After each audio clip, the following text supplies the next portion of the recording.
길가에 서 있는 낯선 사람에게 묻습니다. 어디서 오신 누구십니까? 이 사람은 이렇게 대답합니다. 전 제가 누구인지 모릅니다. 왜 여기에 있는지 모르고 앞으로 어디로 갈 것인지도 모릅니다. 이렇게 대답한다면 이것은 정상적인 대답이 아닙니다. 인간은 3대 인생 문제에 대한 해답을 가져야 합니다. 첫째, 나는 누구이며 어디서 왔는가? 둘째, 나는 무엇 때문에 사는가? 셋째, 나는 장차 어디로 가는가? 하지만 불행히도 이 질문에 대해 명확한 답을 갖지 못하는 사람들이 많이 있습니다. 인류를 포함한 천지만물은 하나님께서 친히 창조하셨습니다. 하지만 무신론자들은 하나님이 없다고 주장하지요. 하지만 이 무신론이야말로 엄청난 믿음을 요구하는 것입니다. 예를 들면 중국에 팬더가 없다고 주장하려면 전 중국을 샅샅이 뒤져보고 말해야 됩니다.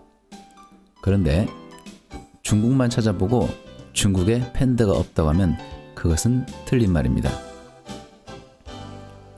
중국만이 아니라 다른 모든 나라 그리고 이 지구 전체를 뒤져본 다음에 그때 팬더가 없다고 하면 그건 말이 되겠죠. 이와 마찬가지로 하나님이 없다라고 말하려면 이 지구와 온 우주를 샅샅이 뒤져야 하고 믿는 사람들의 마음속까지 가보아야 합니다. 일생 동안 전 지구를 다 돌아보는 것도 불가능한데 5천억 개가 넘는 별을 가진 이 우주를 다녀올 사람이 누구입니까? 그러므로 하나님이 없다고 말할 자격을 갖춘 사람은 아무도 없습니다. 무신론이야말로 무조건 믿으라고 요구하는 비논리적인 이론인 것입니다.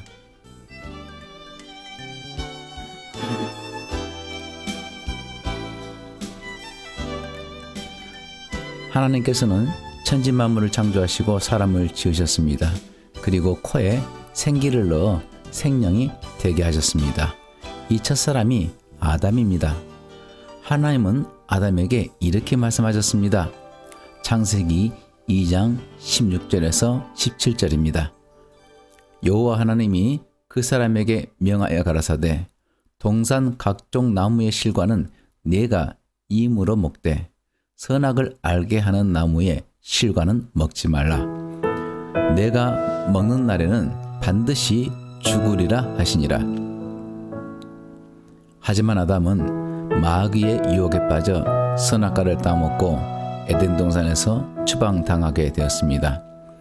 아담의 원죄로 말미암아 죄가 세상에 들어오고 인간은 태어나는 날 때부터 죄악 중에 출생하게 되었습니다. 우리 가운데 죄인이 아닌 사람은 없습니다. 어떤 사람은 이렇게 대답할 것입니다. 나는 죄는 지었지만 그보다 선행을 더 많이 했으니 평균으로 친다면 죄인이 아니에요. 하지만 거룩하시고 죄가 전혀 없으신 하나님의 기준에서 본다면 죄를 한 번 지었던 죄를 수백 번 지었던 다 똑같은 죄인입니다. 예를 들어서 예의대학에 입학할 수 있는 커트라인이 80점이라 한다면 1점이 부족한 79점도 불합격이고 30점 맞은 수험생도 불합격인 이치와도 같습니다. 그러므로 성경은 로마서 3장 23절에서 모든 사람이 죄를 범하였음에 하나님의 영광에 이르지 못하더니 라고 하셨습니다. 사람이 어떤 일을 하게 되면은 그 일에 대한 삭스를 받습니다. 마찬가지로 사람이 죄를 지으면 그 죄에 대한 삭스를 받아야 하는데 그 삭시 바로 죽음입니다.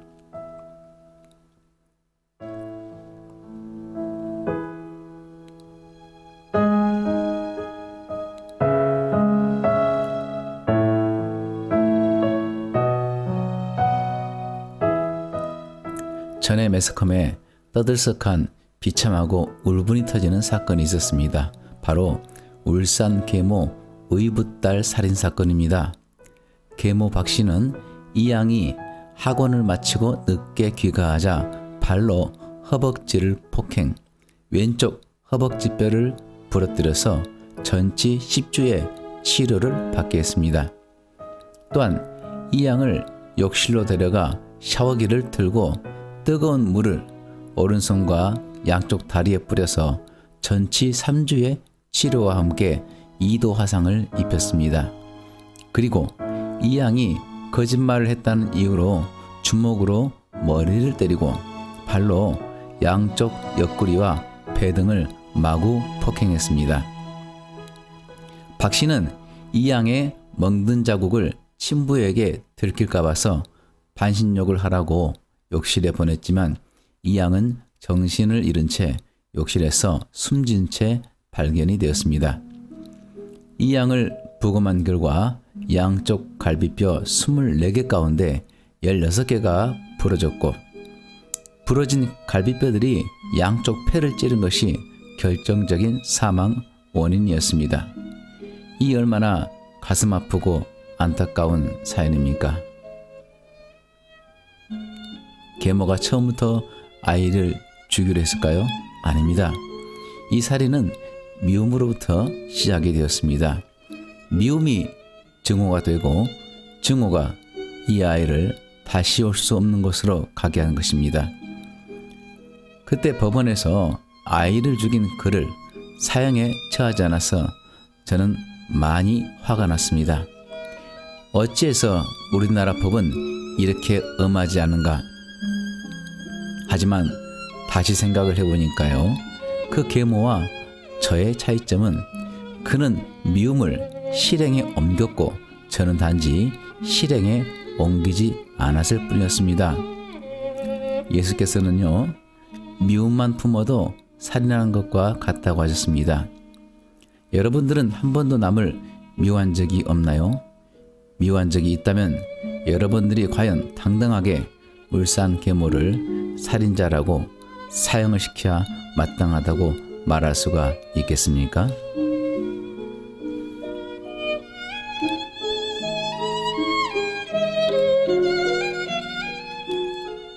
물에 빠진 사람이 죽어갈 때 자신의 머리채를 잡고 하늘을 향해서 올린다고 구조되지는 않습니다. 자기가 자기를 구원할 수는 없습니다. 죄인은 죄인을 구원시킬 수가 없습니다. 하지만 죄가 전혀 없으신 예수님은 모든 사람의 죄를 대신해서 죽으실 수 있는 충분한 자격이 있으신 분입니다. 그분이 우리의 모든 죄를 대신하여 십자가에서 못 박혀 죽으셨습니다. 십자가에서 돌아가실 때 다 이루었다라고 말씀하셨습니다. 빚이 완전히 갚아졌다는 것입니다. 그러므로 예수님을 영접하여 영생을 얻기 위해서 다음과 같이 회개하고 믿고 시인해야 됩니다. 로마서 10장 9절에서 10절입니다.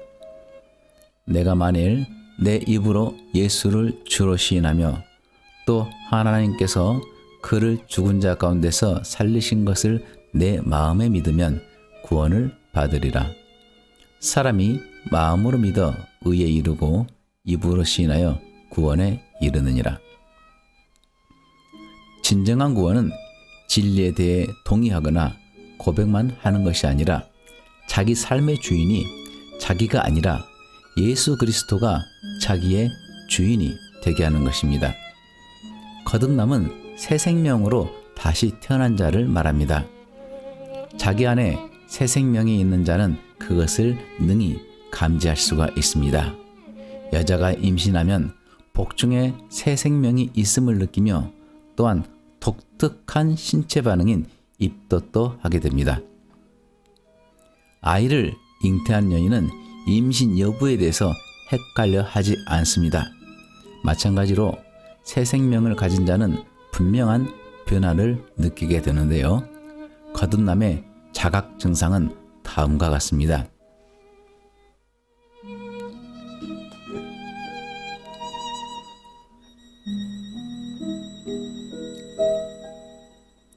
첫째로 거듭난 사람은 죄를 멀리하며 의의를 행하는 데 열심입니다. 요한일서 2장 29절 의의를 행하는 자마다 그에게서 난 줄을 알리라. 거듭난 자는 그 의지가 급격한 변화를 일으켜 죄를 멀리하며 의의를 행하게 됩니다. 전에 즐겨했던 거짓말이 꺼려지고 즐겨 마셨던 술이 멀어지게 되면 미워했던 대상이 사랑의 대상으로 바뀝니다. 이런 의의 열매가 드러나지 않는 거듭남은 가짜라고 볼 수가 있습니다.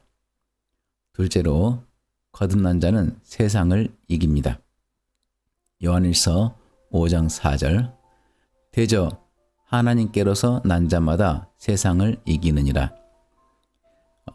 마음은 온이로되 육신이 약해 맨날 세상에 졌다고 핑계대는 사람은 거듭난 사람이 아닙니다. 물론 거듭난 사람도 세상에 지는 때가 있지만은 대부분 세상의 유혹을 이깁니다. 다윗은 어쩌다가 한번 간음죄를 지은 것이지 매일 간음죄를 저지른 것이 아닙니다. 매일 죄를 고의적으로 저지르는 사람은 거듭난 사람이 아닙니다. 거듭난 사람은 반드시 이런 자각 증상들이 있습니다. 여러분에게 묻겠습니다. 이런 증상이 있나요? 예수께서는 우리에게 이런 약속을 해 주셨습니다. 요한계시록 3장 20절입니다. 볼지어다 내가 문 밖에 서서 두드리노니 누구든지 내 음성을 듣고 문을 열면 내가 그에게로 들어가 그로 더불어 먹고 그는 나로 더불어 먹으리라. 이 내용은 우리가 무엇을 하면 예수님도 무엇을 하신다는 약속으로 구원을 위해 우리가 해야 할 몫이 있고 예수님이 하실 몫이 있다는 것입니다. 구원을 위해서 해야 될 우리의 몫은 우리의 마음의 문을 여는 것입니다. 구원을 위해서 예수께서 하셔야 될 몫은 우리가 연 마음의 문을 통해서 들어오시는 것입니다. 당신이 마음 문을 열면 예수께서 당신 마음에 들어오셔서 구원해 주실 것입니다.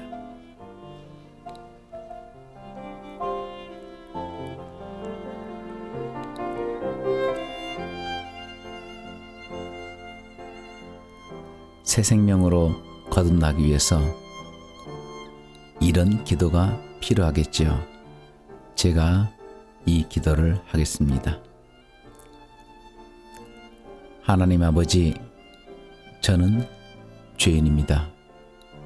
저는 제가 살아오면서 저지른 많은 죄들을 회개합니다. 저를 용서해 주십시오. 이제는 옳지 않은 모든 죄들을 버리겠습니다.